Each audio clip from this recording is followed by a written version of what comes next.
What's up guys, Paul the Tech Giant here. Now, do you want to control certain smart home devices such as smart lighting using your LG TV? Well, if you do, I'm going to show you how in this video. Now for this demonstration, I'm going to be using this 2022 LG G2 OLED. So please keep in mind that the procedure may be slightly different from model to model. So what I'm going to do first is grab my magic remote and hold down on the inputs button. Now we've done that, we get up the home dashboard. Now to the right hand side, we have this box which says connect home IoT devices. And it says found a new device and the number 1. So I'm going to click on this box.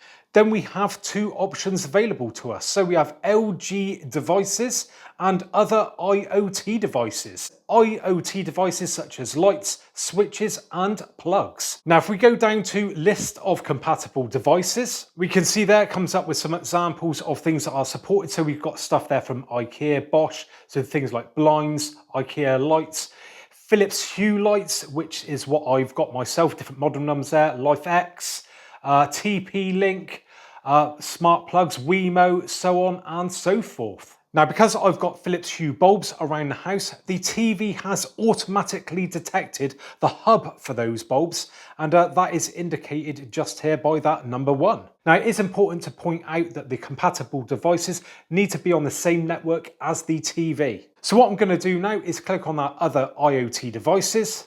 There it says connectable devices detected. Please select a device to connect. Automatically detected device, and that is my Philips Hue hub just there. So I'm clicking on that. Now it tells me to push the button on the hub.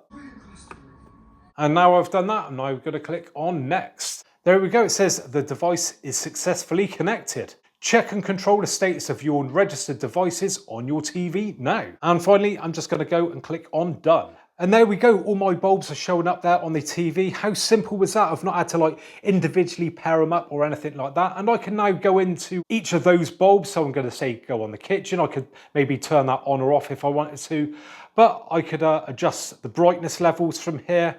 I can adjust the hue, the saturation. So yeah, a good amount of control. Now there are a few other things that you can do with this. Now if we go to the 3 dots just up here, now you've got automatic IoT devices discovery. So if you're finding that it's not automatically picking up on the compatible devices, make sure that that is actually turned on. Next we have edit home IoT devices. So if we click on that and we go to edit list, now we can disable if we want, say that actually showing up, or we can maybe move the various bulbs around to the location that we prefer on the list. Now coming out of that, we have delete devices. So for whatever reason you don't want it on there anymore, you can simply delete it off. Now if you've enjoyed today's video, which I know you will have done, give me a thumbs up. If you've not already subscribed, make sure you do so for more great videos like this in the future. Hopefully catch you guys in the next one. Bye for now.